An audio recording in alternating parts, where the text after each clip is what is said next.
Olá, ouvinte da CBN. Estamos começando a primeira edição do podcast SESI, O Mundo na Era ESG.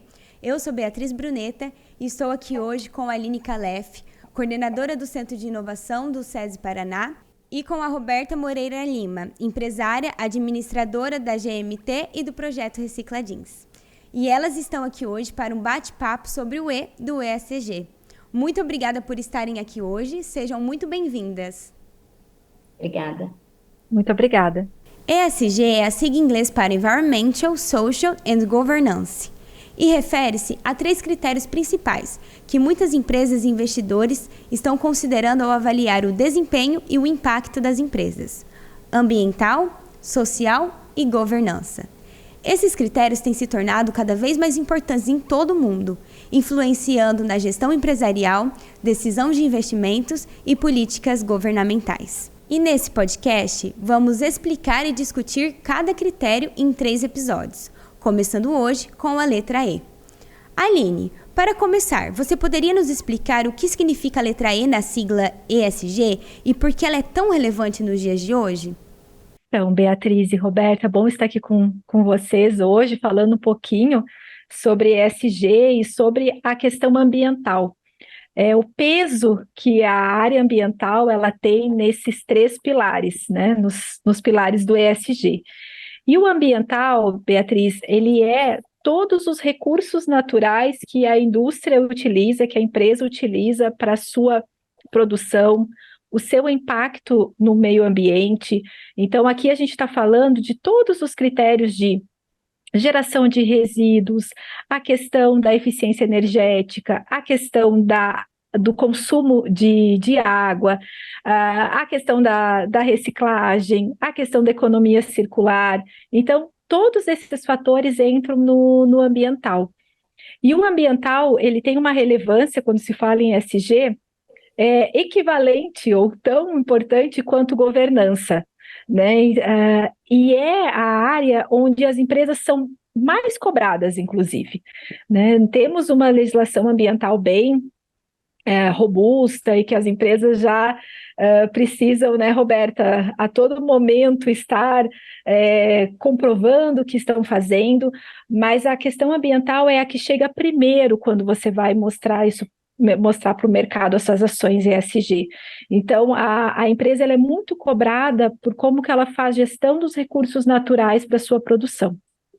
Aline, eu concordo muito com isso, porque a gente tem muitas empresas que nos cobram. Então, a cobrança ambiental, ter certificações, algumas indústrias têm certificações internacionais ou nacionais, vem com cobranças diferentes. Então, quando a gente está falando agora na era do ESG, seguir alguns critérios que as certificações já cobravam a gente, acabam que nivelam algumas empresas, ou a gente já cumpria a maioria dessas exigências que não são tão vistas, não é tão divulgada, mas para a gente já era tão comum. Então, você vai ter muitas empresas, ou algumas indústrias que já estão acostumadas com exportação, que já têm todas essas certificações, esses critérios em dia, né? Isso mesmo, uma indústria acaba puxando a outra, né? Precisa atender o seu cliente e acaba se adequando, e isso é o bacana, né, Roberta? Assim, essa reação em cadeia, todo mundo crescer junto, todo mundo estimular o outro. Olha, eu faço, você precisa fazer para que eu possa comprar de você. E na hora dá um choque desse, meu Deus, e agora como é que eu faço? Mas é uma reação, é um puxando o outro, e o que a gente precisa mesmo é ajudar as indústrias a mostrar esse caminho, a mostrar que a gente precisa dar o primeiro passo, que a gente precisa realmente levar o ESG a sério, né? ESG ele não é só para você mostrar, né? Assim, olha, eu faço isso, eu cuido do meu resíduo, eu cuido das questões sociais, eu cuido da governança. É realmente você fazer, colocar a mão na massa e ter indicadores que deem respaldo para o seu negócio. E como que as práticas ambientais de uma empresa, como a conservação de recursos naturais e gestão de resíduos, podem impactar diretamente seu desempenho nos negócios? Beatriz, quando uma indústria, né? A Roberta vai trazer o projeto, né, dela, mas quando uma indústria ela se preocupa com a geração do seu resíduo, que ela se preocupa com qual energia ela está usando para a sua produção, ela se preocupa em reutilizar a água, ela se preocupa com um descarte correto de efluentes, ela está impactando diretamente no negócio. Ela está, sim, preocupada com as questões ambientais, que nós precisamos todos estar preocupados com as questões ambientais, mas toda essa movimentação para readequação, para verificar o que é mais amigável para o meio ambiente, também traz um impacto financeiro. Né? Você economiza energia elétrica quando você usa a energia solar, você reutilizando a água, você vai ter uma conta menor de água para pagar no final do mês. Né? Quando você gera menos resíduo, você vai precisar comprar menos matéria-prima. Então, são todos esses fatores que influenciam diretamente no negócio de uma empresa quando ela faz uma gestão adequada dos seus recursos naturais. Com a crescente conscientização sobre as mudanças climáticas, como as empresas podem alinhar os seus objetivos de negócio com a sustentabilidade ambiental, criando valores para todas as partes interessadas? Beatriz, essa questão das mudanças climáticas, elas têm impactado bastante algumas indústrias, que elas já estão fazendo a questão do seu inventário de emissões, para que elas tenham uma ideia de o quanto elas estão emitindo de gases e fazer uma compensação ou uma redução desses gases de efeito estufa que elas emitem. Então, a gente percebe uma crescente de indústrias que estão preocupadas em fazer esse inventário e daí mitigar, né, essas emissões que elas acabam causando em função da sua produção. Então, cada vez mais a gente tem ouvido em descarbonização, em net zero. Então, esse é um assunto que várias indústrias, muitas grandes, inclusive, estão preocupadas em reduzir esse impacto para a questão das mudanças climáticas, e aquelas que tem algumas bem audaciosas que querem ficar como a emissão zero, né? Ou então fazer uma compensação disso. Então, a gente vê uma crescente dessa preocupação das mudanças climáticas e isso é mundial, né? Como a Roberta citou, hoje uma indústria, para ela exportar, ela tem que comprovar vários critérios e um deles é se ela cuida dessa questão das emissões, tanto no nível 1, no 2, no 3, né? Que é quando o 3 é quando você já está preocupado com o seu fornecedor, o quanto o seu fornecedor emite. Então, a gente realmente vê uma crescente de indústrias cada vez mais preocupadas com as questões de mudanças climáticas. E quando a gente fala de uma readequação de processo produtivo, isso também impacta diretamente nas emissões de gases de efeito estufa, né? O quanto você readequa a sua produção para que você tenha um consumo menor de energia e de insumos. Então, é uma crescente, sim, Beatriz. A gente vê grandes indústrias, e isso vai ser uma reação em cascata, né, como a gente já conversou, de as indústrias cada vez mais preocupadas com as suas emissões de gases. E de que maneira as empresas podem medir e comunicar de forma transparente o impacto ambiental positivo, tanto internamente quanto para o público externo? Então, Beatriz, a gente sempre fala que o primeiro passo é você mapear tudo que você já faz hoje, né? As indústrias, elas já fazem muito nessa questão ambiental, porque elas precisam comprovar o que elas fazem, se adequar a uma legislação, e tem aquelas que ainda vão além, né? Então, é você mapear tudo que você faz e definir quais são os indicadores ambientais que são prioritários para o seu negócio. A partir do momento que você mapeia e define esses indicadores, você começa a mensurar o seu impacto direto naquele indicador. Então, o primeiro passo que a gente sempre fala é fazer esse mapeamento e essa priorização de indicadores.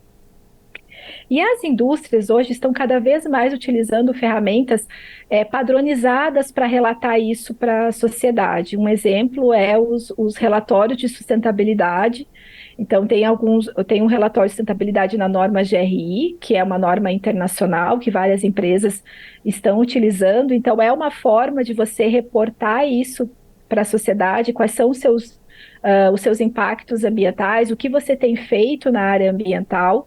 Então, cada vez mais as indústrias estão preocupadas em manter esse relatório atualizado anualmente, para num caso de uma comprovação. Eu preciso comprovar o que eu faço, você já tem um relatório estruturado numa norma internacional, que isso vai te dar um respaldo para buscar investimento, buscar novos clientes, exportar, né, como a Roberta citou. Então, as indústrias elas podem, né, utilizar esse recurso do relatório de sustentabilidade como uma forma de reportar para a sociedade o que elas fazem. E, Roberta, para você, como empresária, qual foi o ponto de virada que a levou a focar nas questões ambientais e adotar práticas mais sustentáveis em sua indústria? Nós não tivemos um ponto de virada agora. Quando a empresa iniciou, esse ESG só tinha outra nomenclatura, mas já fazia parte da nossa cultura e a gente já usava outros nomes. Porque quando a gente começou em 2000, a gente teve que se adequar a essas normas ambientais, não só ambiental como social também, do Pacto Global. A Anatel, que foi o contrato que a gente fez em 2000, ela tinha as regras dela, as normas do Pacto Global, que tinham todas as exigências de responsabilidade social e ambiental. Na época, a certificação chamava SA 8000, e em 2012 a ABV-TEX trouxe aqui para o Brasil. E são as mesmas que hoje a gente está chamando de ESG. Esses critérios, eles a gente teve desde o início da empresa que se adequar a essas regras.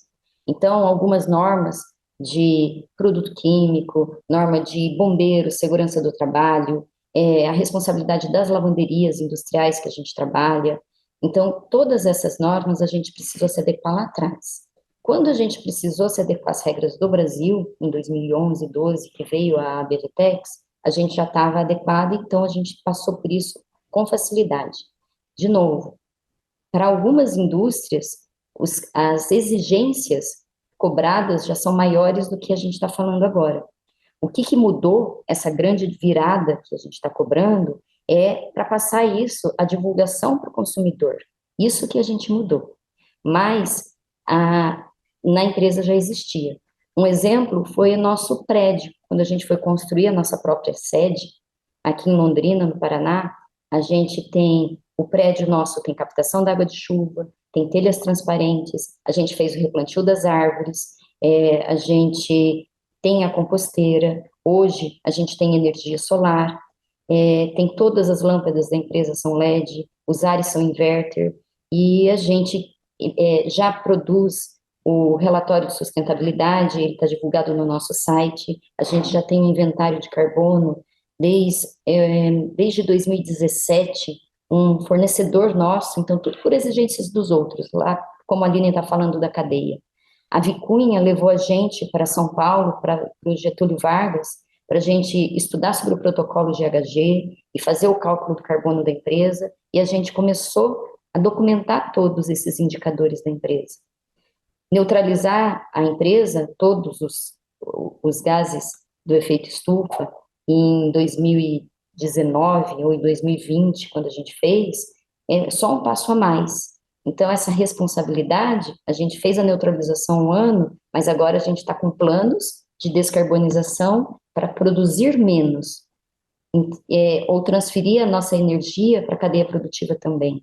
Então, a gente tem planos mais audaciosos, mas a virada está em como mostrar isso para o consumidor, como mostrar isso para o cliente, como engajar as pessoas, como envolver os nossos colaboradores também, porque pelas exigências já estavam sendo cumpridas.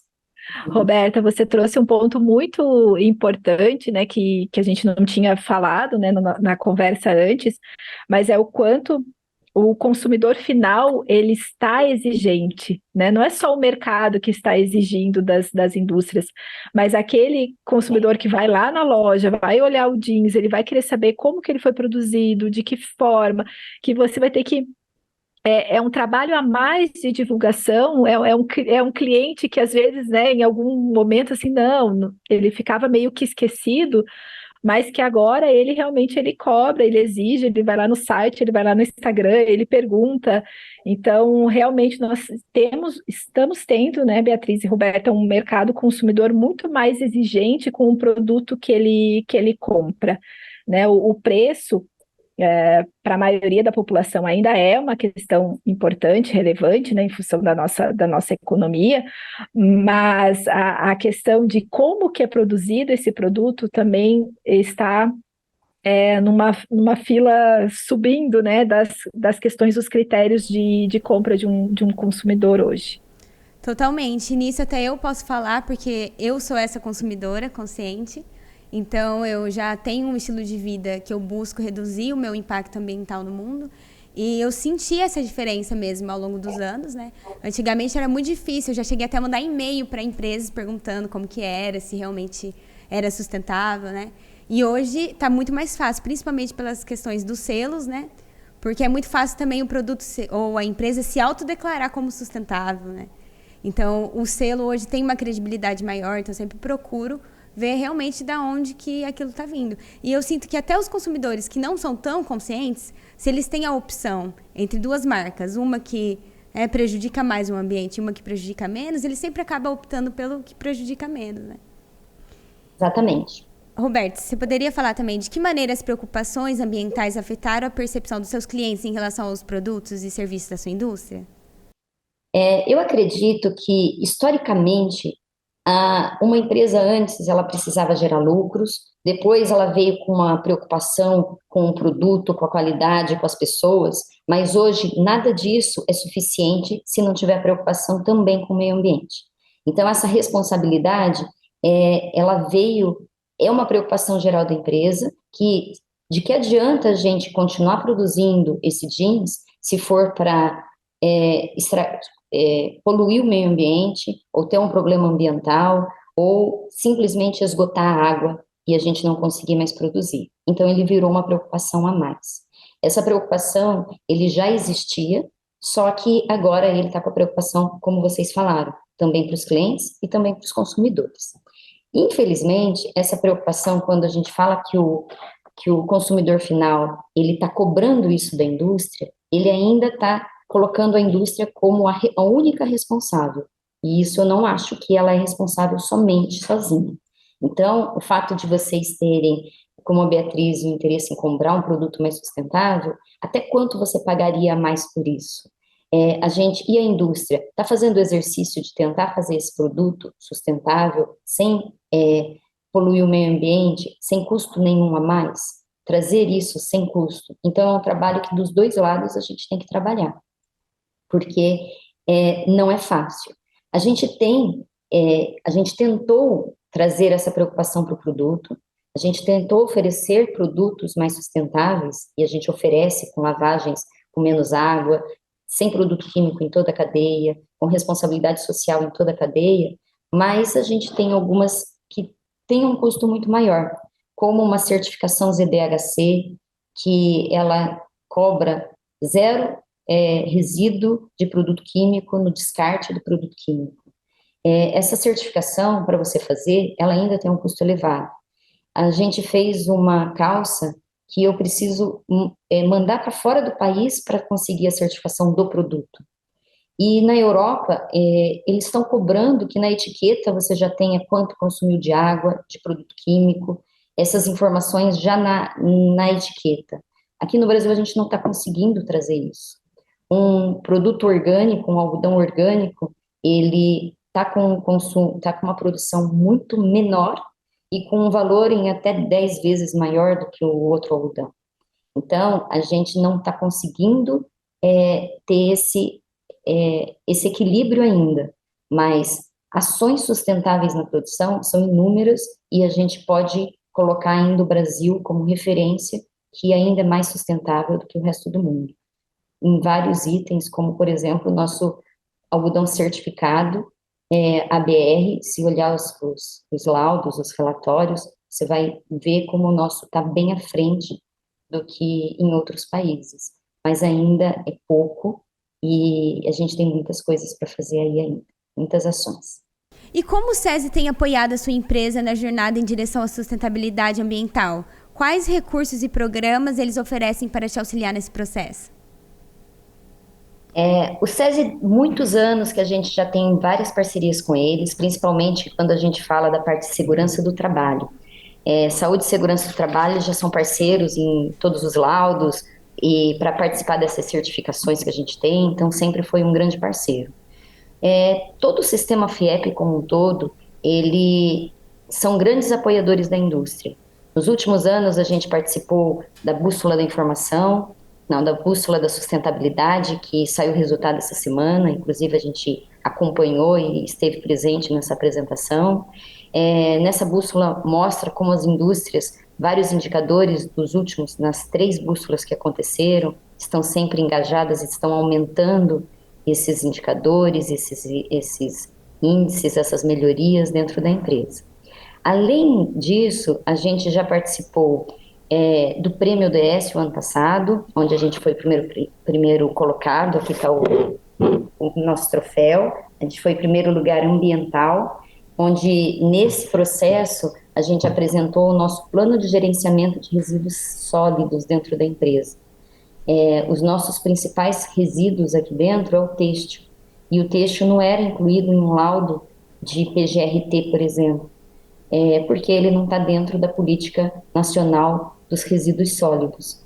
Mas a gente tem uma política específica para ele, onde a gente cuida desde a busca de matéria-prima até a logística reversa. E essa política, esse plano que a gente fez dentro da nossa empresa, ele foi auditado como empresa lixo zero, e a gente mandou essa ação para o SESI, onde a gente participou de um diagnóstico, um checklist, cumprindo várias exigências que o plano pedia, e a gente foi premiado como primeiro lugar na categoria ambiental. Ainda depois desse prêmio, esse ano a gente está participando da mentoria ESG, e participou também o ano passado de um edital de fomento aqui dentro da cidade de Londrina. Envolvemos outras indústrias, foram 8 outras indústrias, e a gente conseguiu um recurso para a nossa cidade, com uma máquina de desfibrar, e investindo num projeto que chama Banco de Resíduos Têxteis, junto com a Universidade aqui de Londrina, e a gente tem a capacidade hoje de fazer a logística reversa, onde tem vários ecopontos de receber as roupas lavadas e dar o destino correto para eles. E ainda tem mais um projeto para esse ano, que está no nosso foco, que é um novo edital ESG, de inovação em ESG. E à medida que a sua empresa incorpora as práticas ambientais e sustentáveis, você poderia nos falar sobre os desafios iniciais que você enfrentou e como superou eles? Olha, os desafios são constantes e a gente não superou ainda. Eu acho que sempre vão existir, e a gente precisa o objetivo é nunca desistir e continuar melhorando sempre.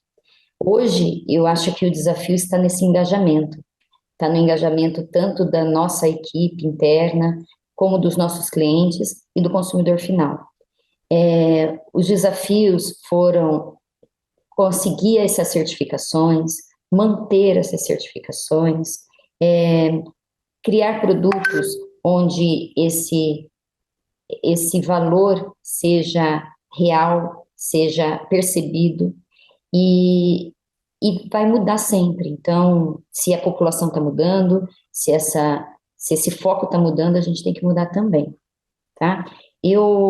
Um exemplo que a gente fez, a gente criou uma coleção sustentável dentro da empresa, e para mostrar que ela poderia ser 100% só de algodão, ou se ela poderia ser feita com algodão orgânico, ou uma peça sem produto químico, ou sem metais. Uma certificação desses 100 metais ficou caro e a gente não conseguiu vender, ele não chegou nem ao cliente, muito menos ao consumidor final. E a gente tem alguns produtos que a gente tenta fazer, ou o Prêmio SESI, por exemplo, mostrava o nosso projeto social que cria produtos através do resíduo da empresa. A gente criou produtos lindos e conseguimos uma loja que foi feita num shopping da cidade para vender os produtos dos artesãos. A gente colocou 14 empresas parceiras que usam o nosso resíduo, cria novos produtos com eles e iam vender. E a venda não aconteceu. De novo, o consumidor achava lindo, mas ele acha que é responsabilidade da indústria resolver isso. Ele não quer pagar por esse produto feito do resíduo. Mas você vai falar para mim, mas eu quero, aonde eu encontro? Existem muitas pessoas que fazem, mas ainda não, a população em geral não está consumindo esses produtos. Hoje, eu entendo que se a empresa faz doações de uma ecobag, você tem várias ecobags em casa, mas a compra para você investir numa ecobag mais cara, mais sofisticada, para você usar sempre, você ainda não usa. Você acaba comprando uma bolsa com maior valor agregado. E é isso que a gente tem como desafio, criar essas soluções o tempo inteiro, até que a gente encontre um melhor produto, e você encontra isso no processo hoje. Então, a gente tem lavagens mais sustentáveis, a gente tem lavagens com menos água, a gente tem todas as lavanderias que trabalham com a gente hoje, tem o tratamento de água, tem o descarte correto do resíduo, tem um filtro para fumaça, no usage. Então, a gente cria essas soluções na produção, mas no produto ainda é um grande desafio, no meu ponto de vista. A Aline gostaria de complementar algo? Eu fiquei pensando, Roberto, quando você falou que fez, né, o trabalho, eles trouxeram a exposição dos produtos e que não houve a venda, né? O quanto a gente ainda precisa divulgar, mobilizar, engajar pessoas, né, para que elas vejam valor naquilo que está sendo feito, porque foi um artesanato, né? É as mãos de um artesão, é o trabalho de um artesão, e que isso me chamou a atenção, Roberto, o quanto eu fiquei impactada de você falar que nada foi vendido. Aline, existe a venda, mas vamos falar como cultura mesmo, cultura dos brechós. Está melhorando, está aumentando muito a cultura do brechó no Brasil. Quando pega um produto de artesanato fora do país, ele é muito valorizado. E aqui, uma peça de upcycle, ela não vai conseguir vender numa loja de departamento. Então, não é um produto que você vai levar para todos. Eu não estou falando só na área de moda. Quando você compra uma passagem para ir para fora do país, ou mesmo uma passagem aérea, você tem a opção de neutralizar o carbono da sua passagem. E isso está aberto para todos, mas é uma exceção quem faz essa neutralização, porque é um custo a mais. Então, o valor percebido ainda é alto. E as pessoas, o consumidor final não está conseguindo, pela economia nossa, não está conseguindo cumprir esse valor a mais para ajudar também a fazer a parte deles. Mas a gente pode fazer fazer da nossa melhor maneira. A gente pode, por exemplo, quando a gente fala do descarte correto do têxtil, por que só a indústria é responsável e o consumidor final mistura roupa? Porque hoje fazer logística reversa não é doar sua roupa para quem está precisando. Isso não é suficiente. Todo mundo acha que a roupa está velha, joga lá no lixo, que vai chegar no reciclado, que doando para as pessoas que mais necessitam, isso é logística reversa. Não é. A gente precisa dar o encaminhamento correto, colocar no ponto de coleta correto, entregar limpo nos pontos de coleta, porque só fazer a limpeza é mais caro do que transformar ele num produto novo. E a gente continua fazendo vários produtos. Eu tenho aqui algum exemplo. Eu tenho aqui um ursinho, que é o mascote do projeto social. Esse urso, ele é feito industrialmente. O encaixe dele é nos espaços vazios do corte. O recheio dele é o desfibrado do resíduo têxtil, que foi numa máquina de desfibrar. E eles são feitos nos projetos sociais das artesãs. Então, ele envolve um programa enorme e a gente não vende urso. A gente faz uma doação para os hospitais, onde ele é uma ferramenta para transformar, para as crianças terem um atendimento mais humanizado dentro dos hospitais. É um projeto lindo, uma parceria do Instituto Bem Fazer, que a gente tem. Mas eu tenho um outro produto aqui, olha, fazendo propaganda, que é um tecido feito aqui em Londrina com nossas aparas de corte. A fábrica que faz ele não tem produtos químicos, eles não têm processos de lavagem e tingimento no processo de desfibrar, transformar em fio e transformar em tecido de novo. E ele está fazendo vários tecidos em diversas cores, eu tenho mais de 20 cores disponíveis para fazer esse produto do nosso próprio resíduo. Então, são projetos lindos que não são vendidos ainda, porque o nosso foco é produzir a roupa, mas a gente tem que tentar vender esses produtos para que a economia circular envolva mais pessoas. É porque, como vocês falaram, não adianta só a indústria fazer a parte delas, né? E o consumidor não. E retomando um pouquinho para o que você falou, né, do descarte correto, tem umas roupas, né, que a gente às vezes tem em casa, que tá um pouquinho melhor, que acaba repassando, e tem umas manchadas, rasgadas. Como que o consumidor pode fazer o descarte correto dessas peças, assim, que realmente não dá para uso? Porque não é só jogar fora, como você falou, né? Porque não existe jogar fora, na verdade, vai para algum lugar, né? Então, qual é o descarte correto para essas peças? O descarte correto é colocar nos pontos de coleta de quem já está fazendo esse trabalho. Primeiro, você tem que tentar encontrar o melhor uso para cada um. Se a peça ainda tem bom uso, sim, ela pode ser passada para outra pessoa, desde que ela queira. A gente sabe que muitas favelas recebem muitas doações de peças que não estão usando. É o que a gente está falando lá no deserto do Atacama ou do Chile. Então, só você encaminhar para quem está precisando, você vai lá no deserto receber roupa de neve. Não é porque você doou que você está fazendo uma coisa correta. Então, só doar não é correto. O Chile, na política deles, estão recebendo muitas roupas de doação, porque na política você não paga imposto para mandar para eles. Então, eles receberam essas doações para tentar aproveitar, e virou um problema para eles. Então, você precisa saber quem realmente está precisando. Existem muitos brechós organizados. Aqui na cidade de Londrina, tem o projeto do Padre Rafael, tem um trabalho que eu adoro, que é o armário social. Você se cadastra e a mãe chega lá e fala assim, olha, eu quero roupa para meninos de 3 meses. Ele vai receber a roupa de inverno para 3 meses, vai usar, vai devolver lavada e vai ser reutilizada. Então é um trabalho social de doação, mas ele vai levar só o que ele precisa. Ele não está levando tudo. Quando você recebe um volume gigante, as pessoas nem lavam mais as roupas e colocam no fundo de vale.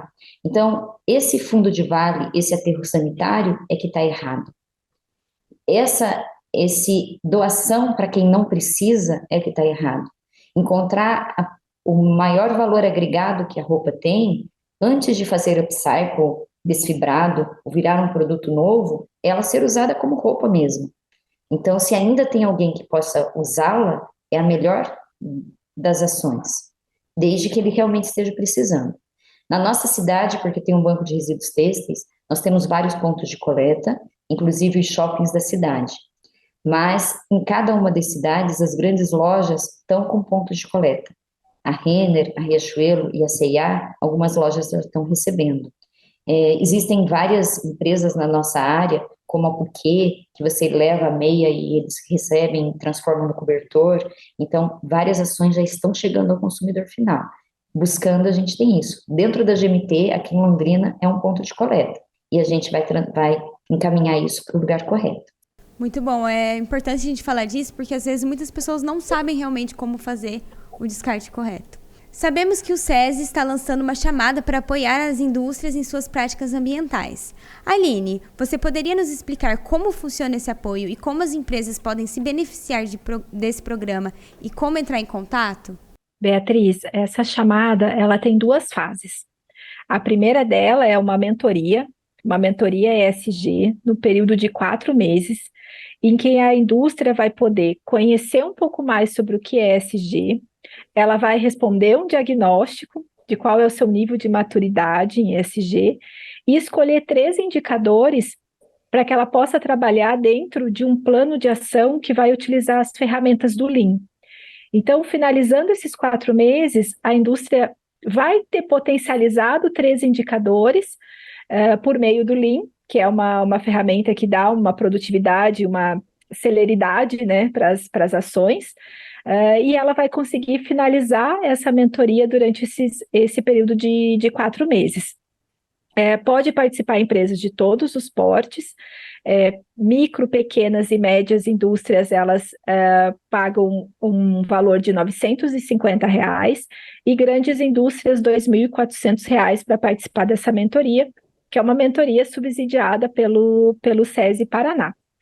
Finalizando essa mentoria, Beatriz, se surgiu alguma ideia de inovação relacionada à ESG, a indústria inscreve essa ideia nessa segunda fase de processo, passa por uma avaliação e se essa ideia ela for aprovada, a indústria ainda recebe um fomento para implementar esse projeto de inovação relacionado com ESG. Então, ela é uma chamada muito completa, que ela ajuda a indústria a fazer essa estruturação das suas ações ESG e ainda potencializar esses indicadores por meio de projetos de inovação. E eu estou fazendo parte disso, né, Aline? A gente está no meio do caminho, a gente está na metade, chegamos aí na metade da mentoria ESG, passamos já pelo diagnóstico, começamos a mentoria, a gente tem um comitê da sustentabilidade aqui dentro da empresa, onde todos estão participando, tivemos a visita do SESI aqui dentro da empresa para olhar, acompanhar tudo que a gente fez, se é isso que está acontecendo na realidade, escolhemos os indicadores, a ideia de inovação existem milhares, está fervendo na cabeça de todo mundo, mas se a gente vai participar desse edital de fomento, ainda está como meta ainda só, está no projeto. Eu espero que sim, Roberta, espero que vocês consigam, espero que dê certo. Perfeito, gente. Muito obrigada por essa conversa. Foi uma honra estar aqui com vocês hoje no podcast SESI, O Mundo na Era ESG. Eu que agradeço a oportunidade, Beatriz, Roberta, agradeço a CBN também por essa oportunidade de falar um pouco sobre ESG. Obrigada, Aline, obrigada, Beatriz. Eu agradeço muito ao SESI e à CBN por estar mostrando um pouco da nossa empresa e estar apresentando isso aqui com vocês. Obrigada. Essa foi a primeira edição do podcast SESI, O Mundo na Era ESG, com Aline Calef e Roberta Moreira Lima. Eu sou Beatriz Bruneta, para a CBN. Inscreva sua indústria na chamada SESI ESG e receba uma mentoria para potencializar os seus indicadores ambientais, sociais e governança. Consulte as condições no site sesipr.com.br/chamada SESI ESG.